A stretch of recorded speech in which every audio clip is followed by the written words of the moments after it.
¿Sí me escucho bien?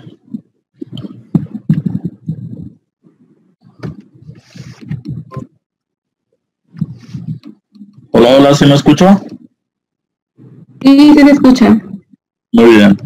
Pues ya son las 4:05, ya vamos a iniciar y ya voy aceptando a los que se vayan metiendo. A ver, ¿sale? Aguanten.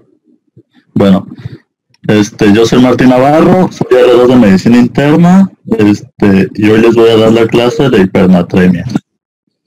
¿Qué es la hipernatremia?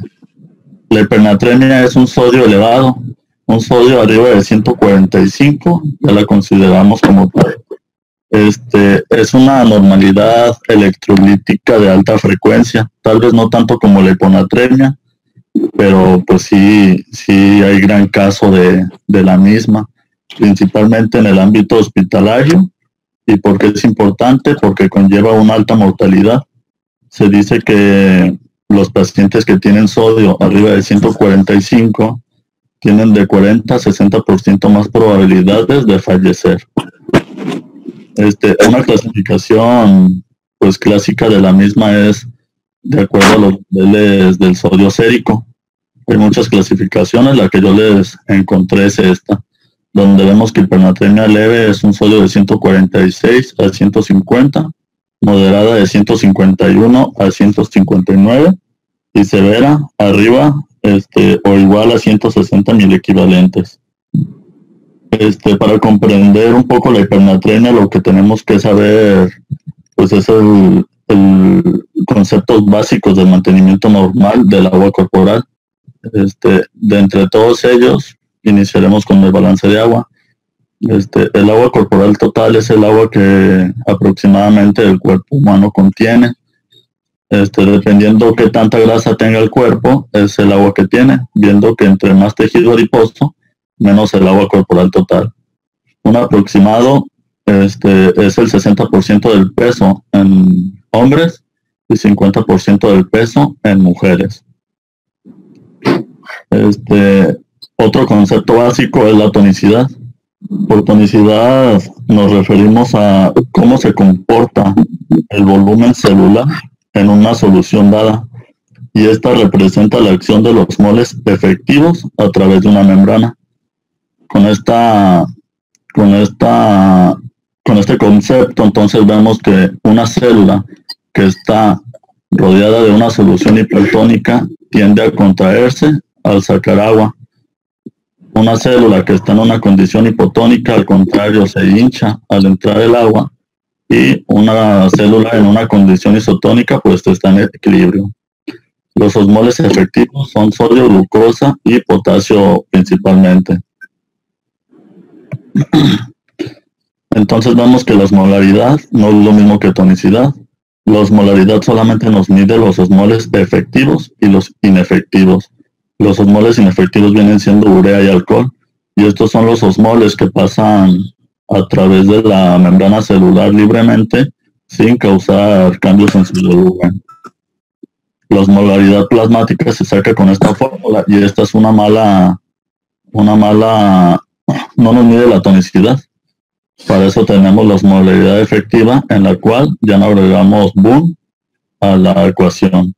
La osmolaridad normal es de 280 a 290. Bueno, con los conceptos que les acabo de mencionar, sabemos que hipertonicidad es igual a deshidratación.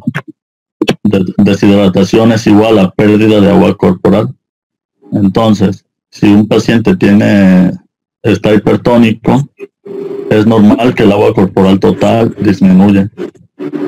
Vemos que el sodio es un osmol efectivo, entonces nos aumenta la tonicidad y va a disminuir el agua corporal total de los pacientes.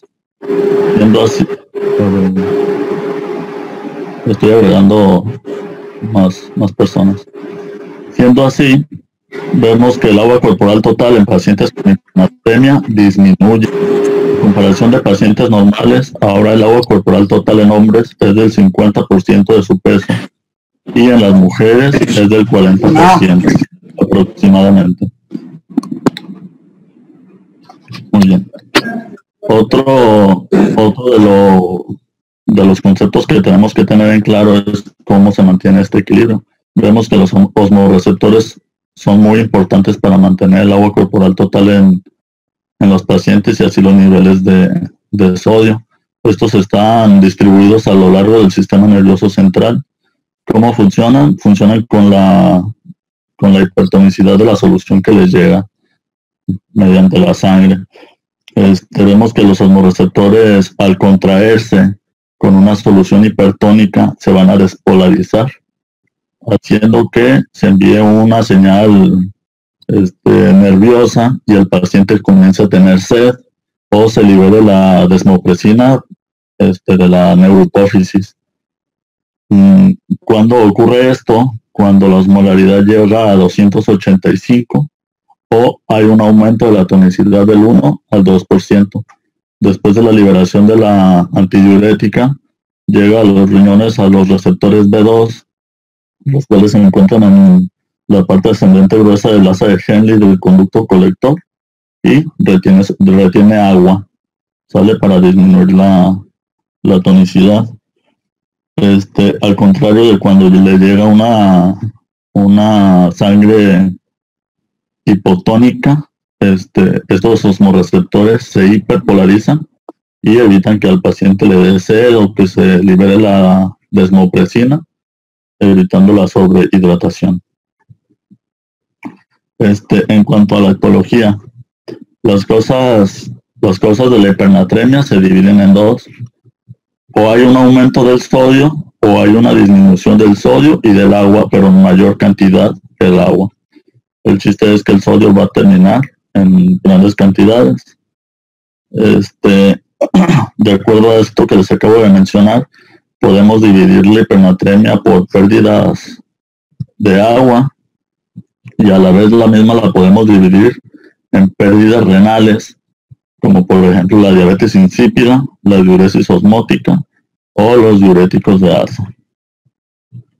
En las pérdidas no renales tenemos a los pacientes que sufren alguna quemadura, y además a los pacientes con pérdidas gastrointestinales. Cabe destacar que en el caso de las diarreas, la diarrea que te produce hipernatremia es la diarrea osmótica, ya que la diarrea secretora produce heces isotónicas, por lo que no hay pérdida de grandes cantidades de sodio.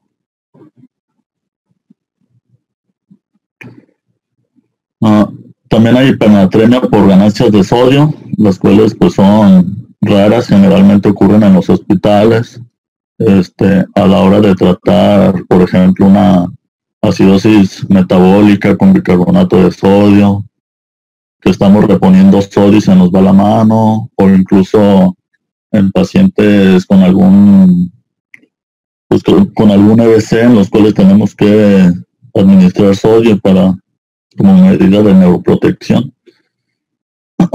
O incluso también en las ganancias de sodio incluye a pacientes que pues por alguna razón tuvieron una ingesta aumentada de sodio. Pacientes que estuvieron a punto de ahogarse en la playa es un ejemplo. Y por último, otra etiología de las mismas es la inaccesibilidad del agua. Ahora ya llegamos pues al diagnóstico. Para empezar, un buen diagnóstico de la hipernatremia necesitamos una adecuada historia clínica. Con la historia clínica nos va a sugerir la causa de la misma. Lo primero que tenemos que saber es si es una hipernatremia aguda o crónica. Esto depende de 48 horas. Si es menor a 48 horas, la hipernatremia es aguda.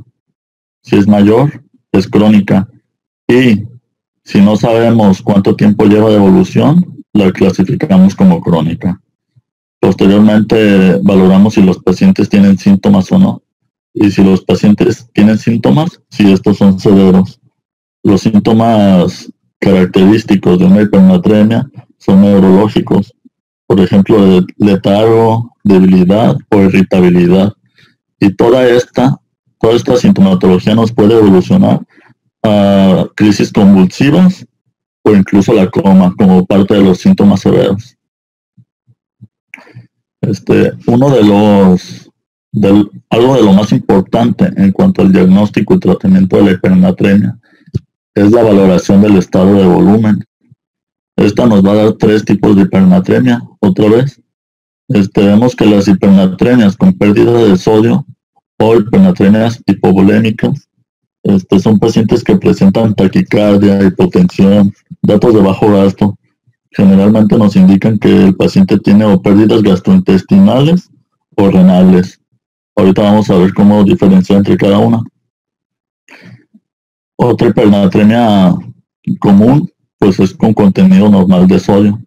Un paciente que tiene todos los signos vitales normales, pues puede presentar una hipernatremia euvolémica. Y esta es característica de los pacientes con diabetes insípida o los que están deshidratados por falta de consumo de agua. Y en cuanto a la hipernatremia con ganancia de sodio o hipernatremia hipervolémica, son los pacientes que tienen datos de sobrecarga, como por ejemplo el edema. Y pues son pacientes a los cuales muchas veces se les administra sodio de más y comienzan con estos datos de hipervolemia. Osmolaridad urinaria. Esta es quizás la prueba de elección inicial para encontrar la etiología de la hipernatremia. Vemos que en una condición normal, al haber hipernatremia, se libera la hormona antidiurética. Esta hormona antidiurética nos va a ayudar a retener líquidos y así disminuir la tonicidad sérica. Eso se traduce en el aumento de la osmolaridad urinaria.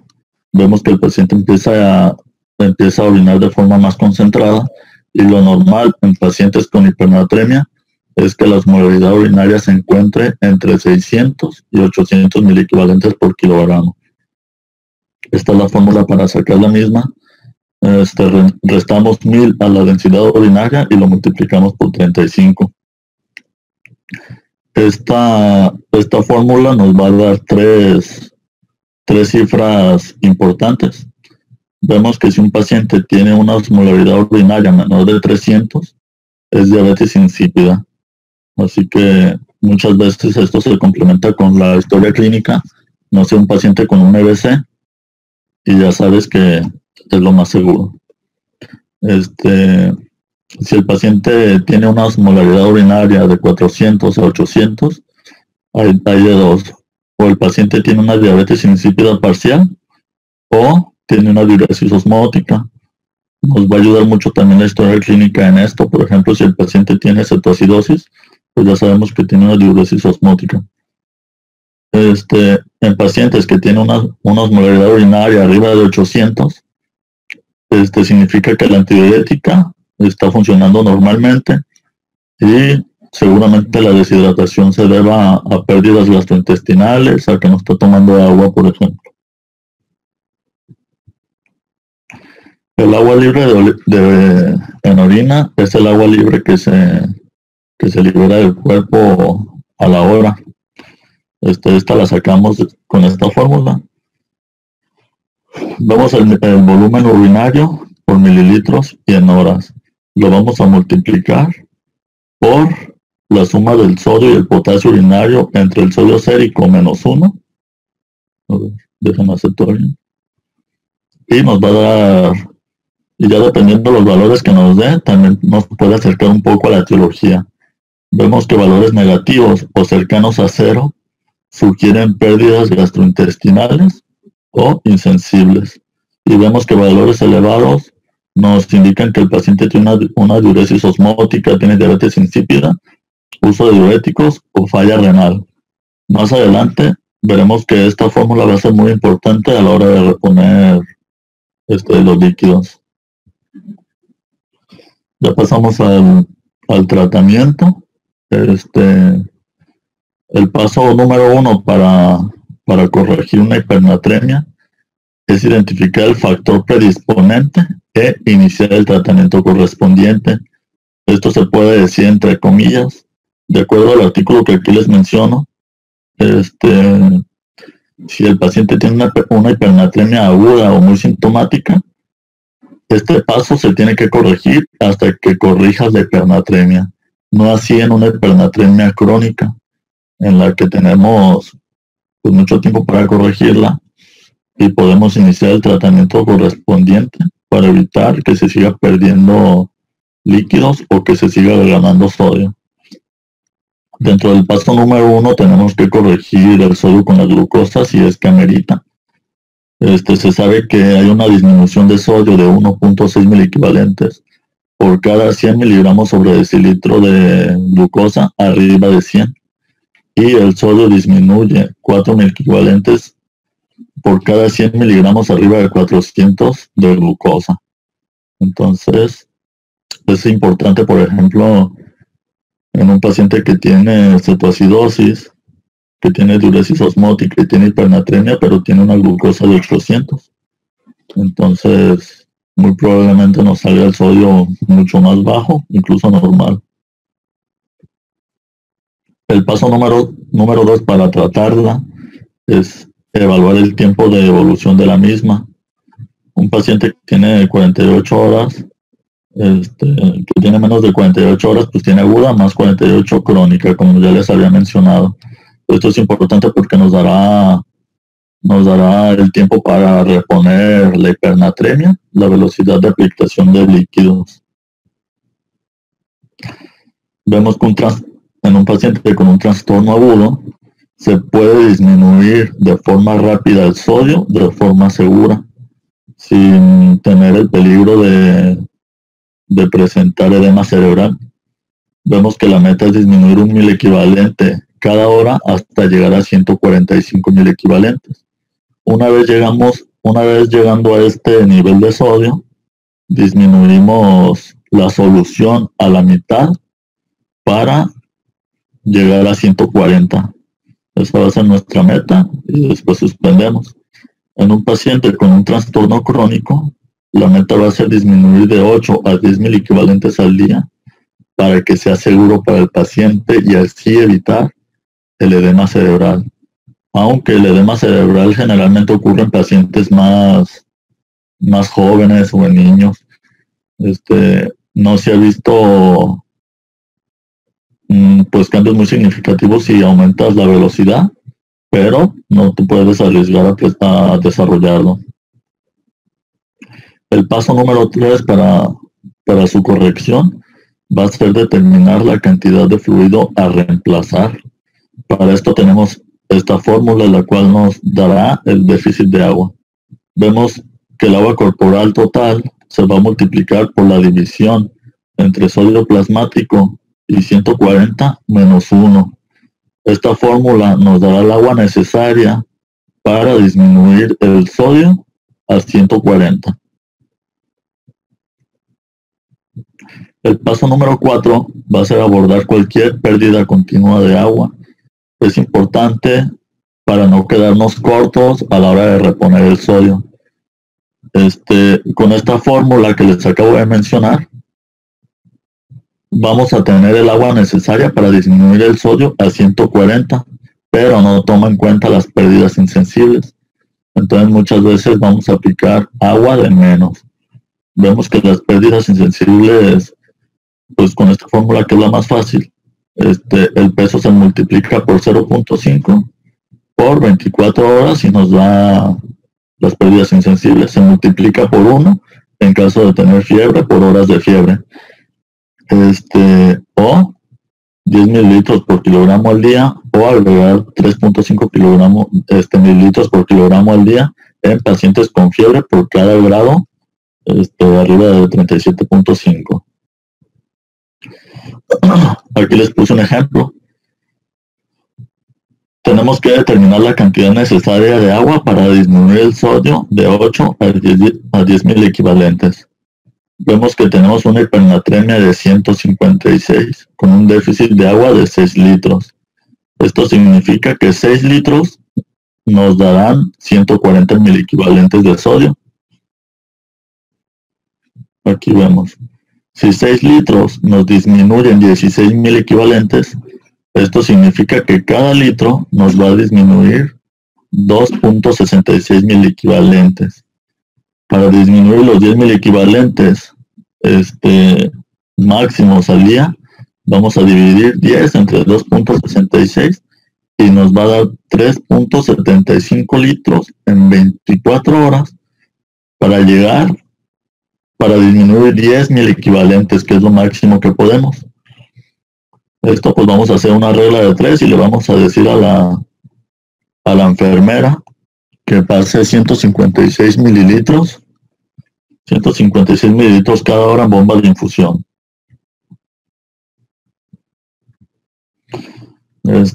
Aquí tenemos la fórmula de Adroguema Díaz, en la cual obtenemos el delta sodio. Esta se saca multiplicando la suma del sodio y el potasio fundidos menos el sodio sérico entre el agua corporal total más 1. Lo único malo de esta fórmula es que no toma en cuenta las pérdidas insensibles. Más adelante les pondré algunos ejemplos en los cuales se van a dar cuenta qué tanto cambia cuando utilizas esta fórmula con lo que les mencioné anteriormente. Ahora, el paso número 5 para su corrección va a ser elegir el tipo y la tasa de solución de reemplazo. Y a lo que leí, las principales son la solución salina al 0.45 o la solución glucosada al 5%. Algo que no les mencioné importante es que cuando resulte una hipernatremia hipovolémica, tenemos que administrar solución salina al 0.9% como si se tratara de cualquier enfermedad hipovolémica, shock, hasta que los signos vitales sean normales y posteriormente, ahora sí, puedes corregir. El paso número 6 pues va a ser nada más monitorizar. Dependiendo el tiempo de evolución, son las horas a las que tenemos que tomar controles. Vemos que un déficit agudo tenemos que monitorizar cada hora, y en un déficit crónico cada 4 a 6. Llegando a un ritmo de corrección adecuado, podemos aumentar, prolongar las tomas de muestras de 12 a 24 horas. Muy bien. Ahora, para terminar, les puse unos casos clínicos. Se los voy a explicar. Un paciente femenino, el cual es rescatado de ahogarse mientras se encontraba nadando en Puerto Vallarta, 2 horas posterior al incidente comienza con alteraciones en el estado de la conciencia, presentando una crisis convulsiva. A su llegada a urgencia se documenta un sodio plasmático de 156.000 equivalentes. Si vemos el tiempo de evolución, es un trastorno agudo. Además tiene síntomas severos. Es el mismo ejemplo que el que ya les había puesto anteriormente, el mismo sodio y el mismo déficit de agua. Entonces, vemos que 6 litros son necesarios para disminuir a 140 esta cifra de 156. Aquí vemos 6.000 mililitros, nos disminuyen 16.000 equivalentes. Esto significa que si queremos disminuir 1.000 equivalente de sodio cada hora, sacamos una regla de 3. Si 6.000 mililitros me disminuyen 16.000 equivalentes, ¿cuántos mililitros necesito para que me disminuya 1.000 equivalente? El resultado nos da 375 mililitros y es como le vamos a decir a la enfermera, 375 mililitros cada hora hasta llegar a 145. Obviamente esto ya nos toca a nosotros, le tenemos que estar tomando controles cada hora. Una vez que llega a 145, disminuimos a la mitad la tasa de velocidad, lo cual nos dará 187 mililitros cada hora hasta llegar a 140 y suspender. Ahora vemos un trastorno crónico, un paciente masculino, el cual después de presentar evacuaciones diarreicas de 5 días de evolución, es encontrado desorientado y somnoliento. Se obtiene un sodio de 160. Les pongo estos datos. Además, el paciente cuenta con un peso real de 93, un peso magro de 70, su glucosa está 90, no necesitamos corregir. La urea 90, la creatinina en 1.5, potasio 3.5, osmolaridad urinaria en 803, el sodio urinario se encuentra en 10 miliequivalentes, el potasio urinario en 80 y el volumen urinario a 35 mililitros por hora. Aquí tenemos que corroborar, ver si necesitamos corregir o no, aguda o crónica. Les mencioné que tenía 5 días con diarrea, así que es crónica. Los sitios de pérdidas, pues ha tenido diarrea gastrointestinal, además la osmolaridad urinaria es de 803, nos indica que la ADH está normal, es gastrointestinal. El volumen extracelular, pues tiene una frecuencia cardíaca de 110, una TA de 160, está un poco alta, un poco baja, puede ser hipovolémica. La osmolaridad urinaria, pues ya la dijimos, y calculamos el agua libre en orina, se calcula con esta fórmula. Tomamos el volumen urinario, bueno, ya se lo mencioné, el sodio y el potasio urinario entre el sodio sérico menos 1 nos da 15.3 mililitros. 15.3 mililitros corresponden al agua libre que se está eliminando en la orina cada hora. Posteriormente, obtenemos el déficit de agua. Se obtiene con el agua corporal total por el sodio sérico entre 140 menos 1. Para sacar el agua corporal total, ya vimos el porcentaje que más o menos equivale. En un paciente con hipernatremia vemos que ya les había mencionado que el agua corporal total disminuye. En hombres, de tener normalmente el 60%, disminuye al 50%. Esto nos va a dar que de 70 kilos de peso magro tengamos un déficit de 35 litros. Un agua corporal de 35 litros, perdón. Ahora tenemos que sacar el déficit. Ahora sí. Vemos que el agua corporal total está en 35 litros. Los 160 miliequivalentes de sodio del paciente lo dividimos entre 140 menos 1 y nos da 5 litros. Esto significa que 5 litros son necesarios para disminuir 160 a 140. O sea que nos van a disminuir 20 miliequivalentes. Ahora, si 5 litros nos disminuyen 20 miliequivalentes, ¿cuántos miliequivalentes nos disminuye un litro? Pues 4. Sacamos una regla de 3. Cada litro de agua nos va a disminuir 4 miliequivalentes. Si queremos disminuir 10 miliequivalentes, solamente dividimos 10 entre 4. Y para disminuir 10 miliequivalentes al día, necesitamos 2.5 litros de agua libre. Esto equivale a 2.500 mililitros, lo cual lo dividimos entre 24 y vamos a necesitar 104 mililitros por hora para disminuir 10 miliequivalentes aparentemente, porque no hemos contado las pérdidas insensibles. En un paciente con 93 kilos, las pérdidas insensibles a las 24 horas van a ser de 1 litro, 116 mililitros. Lo dividimos entre 24 y nos va a dar 46.5 mililitros por hora de pérdidas insensibles que no estábamos tomando en cuenta aquí. Entonces ahora lo que tenemos que hacer es sumar 104 más las pérdidas insensibles, lo cual nos va a dar 150.5 mililitros por hora. A esto le tenemos que sumar el agua libre en la orina, que ya les había comentado que era de 15.3 mililitros. Lo vamos a sumar y el total va a ser 165.8 mililitros de agua libre. Es importante diferenciar, o más bien poner atención en esto, porque sin contar las pérdidas insensibles y el agua libre en orina, solamente íbamos a pasar 104 mililitros por hora.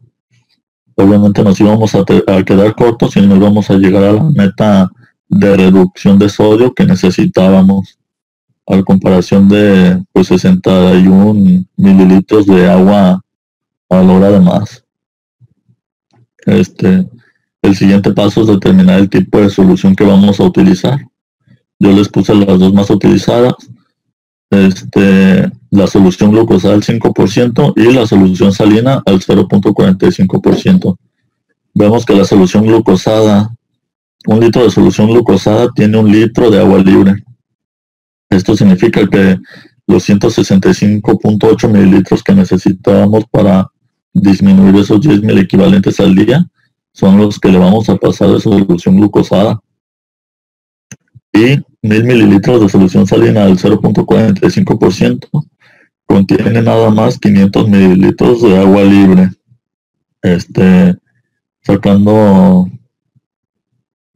cálculos, vemos que para disminuir esos 10 mil equivalentes necesitamos 331.6 mililitros por hora de solución salina al 0.45%. Aquí les puse una comparativa. Multipliqué esto por 24 y con solución glucosada tendríamos que administrar casi 4 litros a las 24 horas para disminuir 10 mil equivalentes. Al contrario, la solución salina al 0.45 necesitaríamos casi 8 litros a las 24 horas para llegar a la misma meta. ¿Cómo vamos a elegir alguna de estas soluciones? Pues depende de las comorbilidades, de la glucosa que el paciente tenga. Por ejemplo, un paciente con insuficiencia cardíaca o con enfermedad renal crónica, obviamente va a ser mucho más, va a ser mucho mejor administrar menos líquido con una solución glucosada que arriesgar al paciente a que tenga, por ejemplo, edema pulmonar. Con la fórmula de Adroguema Díaz, aquí se las puse también una forma de comparar todo lo que hicimos anteriormente con esta. La fórmula de Adroguema Díaz lo que te indica es cuánto sodio va a disminuir 1 litro de solución, de cualquier solución. Entonces vemos que para obtenerla tenemos que sumar el sodio y el potasio fundidos y lo tenemos que restar entre la división del sodio sérico, el agua corporal total, más 1. Vemos que con una solución glucosada al 5%, ya que no tiene ni sodio ni potasio, tendríamos que cada litro de esta solución nos disminuiría 4.4 mil equivalentes. Para disminuir los 10 mil equivalentes que tenemos como meta del día, tendríamos que administrar 2 litros 0.27 de dicha solución. Con la solución salina al 0.45, la cual tiene 77 mil equivalentes de sodio. Aquí me falta el potasio, pero bueno. Necesitamos 4.34 litros de solución salina al 0.45 para disminuir estos 10 mil equivalentes. Como les había comentado, esta fórmula no toma en cuenta las pérdidas insensibles o las pérdidas de agua libre en orina.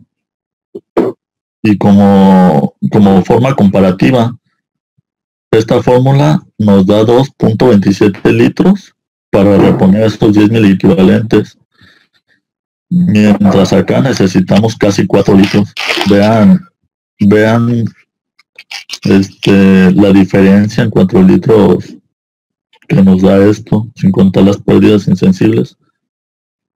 Si aquí necesitamos 4.34 litros para llegar a la meta, con la otra necesitamos casi 8. Entonces, muy probablemente, con la fórmula de Adroguema Díaz nos vamos a quedar cortos si no sumamos las pérdidas insensibles y el agua libre de orina.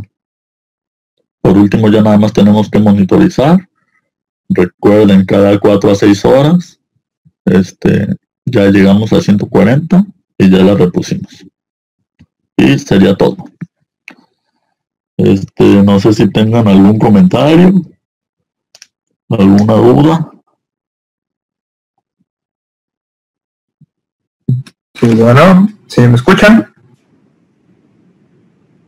Muy bien. No, nomás para felicitarlo, bueno, Me presento, Fierros, por si no sale mi nombre. R4, nomás para felicitarte, me pareció muy bien tu presentación, muy concisa, es a lo que voy con este tipo de clases que sean pragmáticas. Esos temas ustedes ya lo van a ver en el módulo de endocrinología y van a encargarse más de comprender bien la fisiopatología, diferentes mecanismos que les van a llevar a estas patologías, y que es algo complicado, ¿no? Y o sea, ameritan un poquito de más clases, ¿no? Generalmente lo dividimos creo que en 2 clases cuando estamos en el módulo. Ahorita más que nada para si se llegan a enfrentar ustedes a una hiponatremia o una hipernatremia, que sepan más o menos cómo abordarla, ¿no? De la manera que se recomienda actualmente.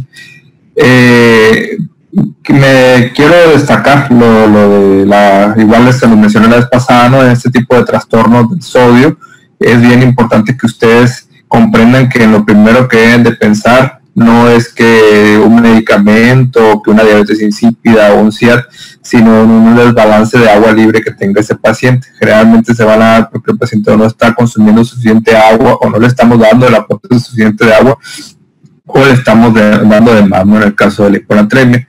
Entonces, cuando ustedes vean un desbalance del sodio, piensen primero en el balance de agua libre de ese paciente, ¿no? En que cómo están, perdón, estas cosas ya más detalladas. Otra cosa que detallar de la expo sería la fórmula de la osmolaridad urinaria, ¿no? La mencionó Navarro, que era en base a la densidad urinaria. Es una fórmula que está descrita, sin embargo es una fórmula que es muy imprecisa, ¿no? Ya que varía mucho, depende del aparato que analice la densidad urinaria. Muchas veces la densidad urinaria la reporta nomás por la tira de Eurolastic y es por colorimetría, y no es tan buena su interpretación. O puede influir también la presencia de hematuria, proteinuria, glucosuria, puede cambiar la densidad urinaria, ¿no? Y eso nos daría un error al momento de calcular la osmolaridad urinaria. Les pongo en el chat la fórmula que es un poquito más tediosa, pero más efectiva, tiende menos al error, pero ahí lo malo es que necesitamos medir sodio urinario y potasio urinario. Hay urea urinaria también, sería la contraparte, ¿no? Y en este caso pues ocuparíamos aquí recolectar un día de orina y luego mandarlo. Entonces sí nos limitaría un poco en cuanto a la terapéutica, el tiempo, ¿no? De poderlo corregir. Lo otro que comentar sería qué tan rápido corregirla en base a diferentes estudios recientes. Uno que de manera Navarro de 2020 no había todavía un consenso de qué tan rápido corregirla, ¿no? Todavía no se llega a un consenso, como es en el caso de la hiponatremia. Hay más consenso, ¿no? De 8 equivalentes por día, estar teniendo mucho cuidado. En este caso no hay tanto ese tipo de consenso, ¿no? Hay diferentes gentes que dicen que 1 miliequivalente por hora está bien, otros que se van a 0.5 miliequivalentes por hora, pero no hay nada bien descrito, ¿no? Lo que se puede con si la hipernatremia se dice que la puedes corregir al ritmo que tú quieras, pero que se corrija en 48 horas, te dicen que puede ser una opción. En un periodo de 48 horas que se haya corregido, ¿no? Ese periodo te da. Y si es aguda, pues ahí te dicen que sí seas más liberal, ¿no? No es necesario que estés muy apegado a las metas de equivalentes por hora en el caso de que sea una hipernatremia aguda. Es lo que llega a ese consenso. En cuanto a tratamiento, pues no hay mucho cambio en esa guía de la AJKD, no hay mucho cambio en cuanto a manejo, ¿no? Que mencionó Navarro. El manejo de la hipernatremia pues implica mucho hacer cálculos, fórmulas, que solamente lo van a dominar con la práctica, ¿no? Entonces sí les sugiero que vean la exposición esta con calma, hagan casos hipotéticos, ejemplos que ustedes se les vengan a la mente, y lo hagan y hagan su propia guía, ¿no? Y tenganla ahí en el celular de cuando vean una hipernatremia, a ver qué hago primero, qué hago segundo, qué hago paso 3, desarrollar su forma que les convenga más para entender esto, ¿no? Que no es difícil, pero sí necesitas sentarte y comprender un rato las fórmulas que puso ahí y ver por qué de cada cosa. Sí. En cuanto a la fórmula del déficit de agua, ¿sí la puedes poner, por favor? ¿Para que esté?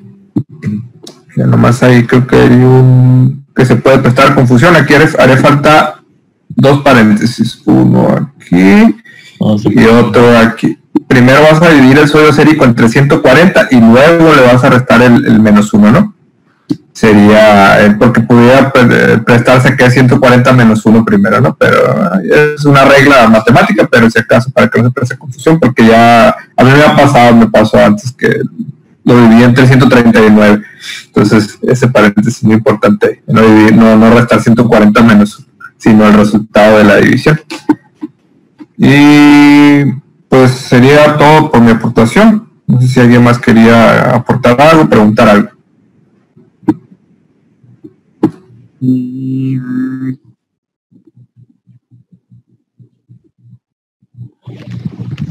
bien, al parecer no. Entonces vamos por terminar. Oye, buenas tardes. Maestro Navarro, buenas tardes. Hola, Robert. Soy Jesús Espinosa. Me anexé un poquito tarde a la presentación, pero alcancé a ver la última parte y pues comparte el comentario del doctor Fierro acerca de que lo abordaste un práctico y me gustó en esos ejercicios. Nada más, como no estuve al principio, no sé si mencionaste en cuanto al tratamiento, qué impacto tiene la administración bioral del agua. Se cortó un poco cuando hizo la pregunta. ¿Me lo repite? Espérame. Entonces, ¿me escucho bien? Sí. Perdón, maestro. Lo que pasa es que quiero aludir al hecho del tratamiento, qué papel juega la administración oral del agua libre o de agua, pues. No, eso no lo comenté. Solamente, bueno. Ajá. Sí, yo sé, la intención no es inquisitiva, no quiero que la pregunta la entiendas así.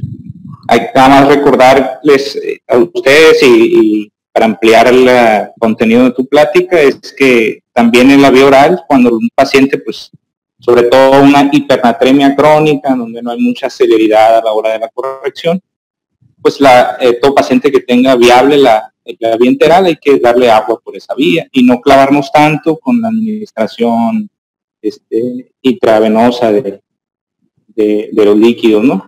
Y doctor Fierros, hay que recordar que la hipernatremia, igual que las otras disnatremias, hay que considerar alteraciones a nivel del agua corporal, no tanto a que el electrolito se está perdiendo o le estamos administrando de más. Otra connotación importante es el tipo de paciente que presenta una hipernatremia, y una de las causas es de las soluciones intravenosas que estamos usando. Por eso, a lo mejor me han escuchado o a los otros médicos acerca de la exigencia de conocer bien soluciones intravenosas y con ello hacer una adecuada elección, porque pacientes viejitos, sobre todo aquellos que no tienen conservado el efecto de la sed, como puede ser un paciente intubado, un estado vegetativo, un paciente geriátrico demenciado, etcétera. Entonces ellos no van a sentir sed a pesar de la hipernatremia y pues vamos a ir conllevando a que el valor de sodio vaya subiendo. Y nada más, no sé si también lo mencionaste al principio, es muy importante que ustedes conozcan, primero por fines clínicos y segundo porque también es un aspecto científico, la diferencia entre la osmolaridad, la tonicidad y el cálculo de la misma a nivel plasmático y la utilidad que tiene a nivel urinario. La fórmula que mencionaste ahí a nivel urinario pues es muy práctica, ayuda a tomar decisiones, pero hay que saber que pues una cuantificación de electrolitos y de urea a nivel urinario pues es la que expresa de forma más adecuada la osmolaridad urinaria, ¿no? Y la importancia de la tonicidad y la osmolaridad es acerca de que sustancias o solutos a nivel plasmático van a tener la capacidad de arrastrar agua a través de las membranas, y eso es importante porque nuestro manejo puede ir destinado incluso a si tu hipernatremia es hipotónica, hipertónica, ¿no? Porque en todos los casos va a ser hiperosmolar. Muy bien. Soy Arroyo. Buena presentación, estoy de acuerdo con mis compañeros. Nada más hay que aterrizar muy bien esto para poder hacer un buen abordaje de los síndromes poliúricos. Yo sé que pues es hipernatremia, hipernatremia te bloquea aumenta la secreción de la hormona antidiurética en casos con una diabetes insípida, ya sea central, más específicamente, pues al caer la osmolaridad abajo de 270, pues hay aumento de la secreción, no hay ADH y pues se da la hipernatremia, ¿no? Entonces, mencionaste muy poco la diferencia entre central, nefrogénica y cómo se va a manejar. Eso ya más pertenece al abordaje de los síndromes poliúricos. Entonces, yo concuerdo con el doctor Fierros y el doctor Espinosa de aterrizar bien ese tema para dar el siguiente paso de dar un buen abordaje a los síndromes poliúricos, ¿no? Definir cuándo es poliuria y cómo voy a abordar al paciente de acuerdo a si es central o nefrogénico, ¿no? Eso también es muy importante. Tenemos muchos pacientes con TCA, pacientes con alteraciones metabólicas a nivel pues de diabetes o alteraciones a nivel renal, ¿no? Entonces, yo creo que después de esto sí sería importante que revisen todos el abordaje de los síndromes poliúricos para poder conjugar todo en el paciente, ¿no? Y tener un más amplio conocimiento del manejo. Nada más lo que quería aportar.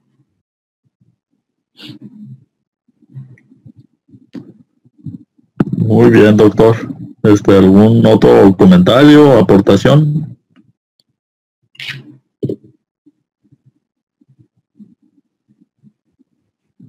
Muy bien. Entonces ahora, si les parece, pues damos por terminada la clase. Gracias por sus aportaciones. Gracias por poner atención y buena tarde. Gracias a ti.